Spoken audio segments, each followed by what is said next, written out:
मां समय के आंचल में आयोजित राष्ट्रीय स्वयंसेवक संघ के कार्यकर्ताओं के द्वारा एक दीप वीर बलिदानियों के नाम इस कार्यक्रम में उपस्थित संघ के वरिष्ठ अधिकारीगण भारत माता की इच्छा और आकांक्षा को पूरी करने के लिए भगत सिंह और सुभाष चंद्र बोस जैसा उत्साह लेकर के देश के प्रगति के पथ पर आगे बढ़ने वाले मेरे युवा क्रांतिकारी साथियों, आज हम सब लोग जो अखंड भारत संकल्प दिवस का कार्यक्रम मना रहे हैं, ये अखंड भारत संकल्प दिवस का तात्पर्य क्या होता है।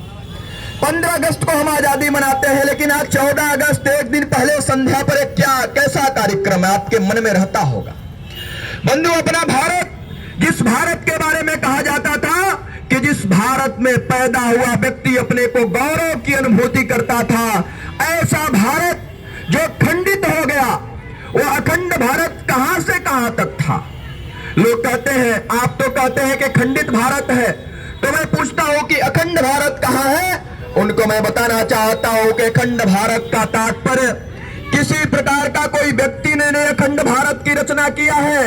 अखंड भारत क्या है, इसको ये देवताओं के देश में वेदों में वर्णन आता है, और अखंड भारत की सीमा कहां से कहां तक, इसको जानने के लिए आपको किसी लखपाल और पटवारी के पास जाने की जरूरत नहीं है। इसको जानने के लिए आपको भारत का पवित्र ग्रंथ और वेद पढ़ लेंगे तो आपके ध्यान में आ जाएगा। हमारे वेद में एक श्लोक आता है, अखंड भारत कहां से कहां तक उसमें बताया जाता है। उत्तरस्य च समुद्रस्य, जो समुद्र के उत्तर है, हिमाद्रेश्चैव दक्षिण, जो हिमालय के दक्षिण है, वर्ष तद भारत नाम, उस देश का नाम भारत है। भारत यत्र संतति, हम वही के रहने वाले संतानें हैं। बंधु, हमको सौभाग्य प्राप्त हुआ है कि दुनिया में भारत एक ऐसा देश है जिस देश में रहने वाले लोगों का उस देश से माता का नाता है। कभी आपने चीन माता नहीं सुना होगा, अफगानिस्तान माता नहीं सुना होगा, भूटान माता नहीं सुना होगा, ब्राजील माता नहीं सुना होगा। सुनते हैं तो भारत माता सुनते हैं, क्योंकि इस देश से हमारा माता का नाता है। क्योंकि यहाँ गंगा माता है, यहाँ धरती माता है, यहाँ गौ माता है, यहाँ तुलसी माता है, यहाँ पेड़ों की पूजा होती है, यहाँ पहाड़ों की पूजा होती है, यहाँ समय माता है, यहाँ विंध्यवासिनी माता है। सब माताएं हमको पुत्र प्रेम करके, हमको पलती और बढ़ती देख करके अपने को गौरव की अनुभूति करती है। दुनिया का कोई ऐसा देश है जिस देश को माता कहा जाता है, वो भारत है। हमारा सौभाग्य है कि हमारा जन्म ऐसे देश में हुआ है। बंधुओं, लेकिन हमारे देश में, हमारे देश को कुछ लोगों ने, 7 समुद्र पार से आए कुछ फिरंगियों ने भारत माता को गुलामी के बेड़ियों में जकड़ कर रखा था। भारत में रह करके भारत माता की जय बोलने वाले पर प्रतिबंध लगा के रखा था। भारत की जो हस्ती थी, भारत की हस्ती को मिटाने की साजिश कुछ 7 समुद्र पार से आए फिरंगी देख रहे थे, वो हमारी हस्ती थी। उस हस्ती को हम गीतों में बोलते हैं, यूनान मिस्र रोमा सब मिट गए जहां से, कुछ बात है कि हस्ती मिटती नहीं हमारी। और हमारी क्या हस्ती थी जिस हस्ती के नाते हम नहीं मिटे। हमको मिटाने के लिए रावण जैसा आतिताई भी आया, स्वयं समाप्त हो गया। कंस भी आया, स्वयं समाप्त हो गया। अनेकों बाबर और अकबर और ऐसे मोहम्मद गौरी जैसे आतिताइयों ने भी भारत को समाप्त करने की साजिश रचे, लेकिन नहीं बचे।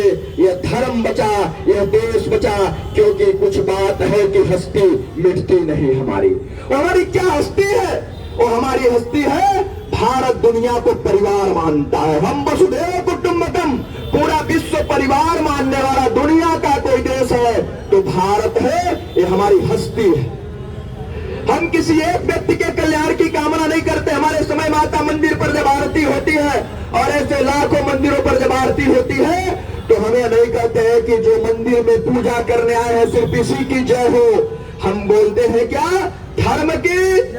मेरे साथ बोले, धर्म की। हम धर्म की जय करने वाले लोग हैं। हमारी ये हस्ती है। हम एक व्यक्ति की जय नहीं करते, हम धर्म की जय बोलने वाले लोग हैं। और हमारी यात्रा कितनी बड़ी है बंधुओं, हम क्या बोलते हैं? धर्म की। जब धर्म की जय होगा तब क्या होगा? अधर्म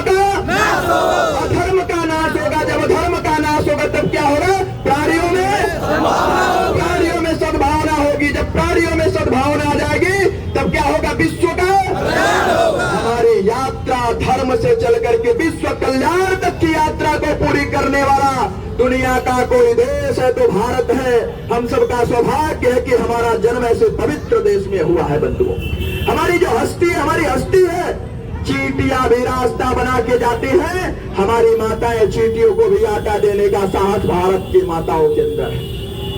प्यासे पक्षी को भी पानी पीने का कटोरा दुनिया में कहीं रखा जाता है तो भारत के अंदर में रखा जाता है। लेकिन बंधु, हमारे देश को कुछ फिरंगियों ने गुलाम बना के रखा था।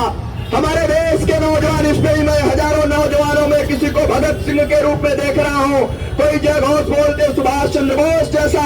जब देश में अंग्रेज गुलामी की बेड़ियों से भारत माता को जकड़ के रखी थी, नौजवानों ने अपने सर पे कफन बांध करके संकल्प ले लिया था कि मैं अपनी भारत माता को पुनः स्वतंत्र करूंगा या स्वतंत्रता